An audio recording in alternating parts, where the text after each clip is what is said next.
নীল নদ পৃথিবীর দীর্ঘতম এবং প্রাচীন সভ্যতার প্রাণকেন্দ্র। কিন্তু আপনি কি জানেন এই বিশাল নদীটি একবার পুরোপুরি শুকিয়ে মরুভূমি হয়ে গিয়েছিল?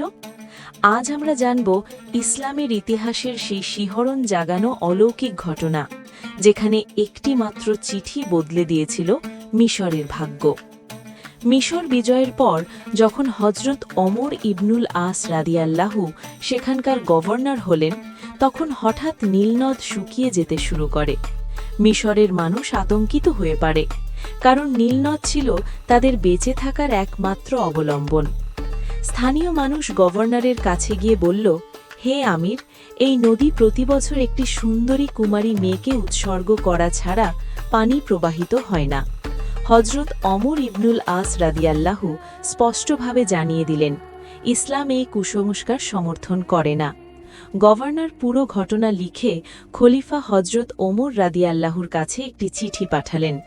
খলিফা ওমর রাদিয়াল্লাহু উত্তরে একটি চিরকুট লিখে পাঠালেন এবং বললেন সেটি নীল নদে ফেলে দিতে।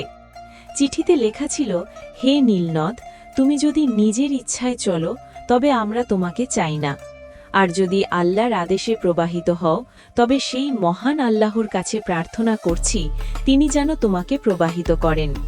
খলিফা ওমর রাদিয়াল্লাহুর চিঠি নীল নদে রাখা মাত্র রাতারাতি নীলনদ পানিতে টয়টম্বুর হয়ে গেল। এক রাতেই নদীর পানির স্তর 16 হাত বৃদ্ধি পেল। মানুষের মুখে মুখে ছড়িয়ে পড়ল আল্লাহর এই অলৌকিক ক্ষমতার কথা। চিরতরে বন্ধ হল নরবলির প্রথা। এই ঘটনা আমাদের শেখায় যে সকল ক্ষমতার উৎস একমাত্র আল্লাহ। ভিডিওটি কেমন লাগলো অবশ্যই কমেন্ট করে জানাবেন। পরবর্তী ভিডিও দেখতে আমাদের চ্যানেলটি সাবস্ক্রাইব করে সাথে থাকুন।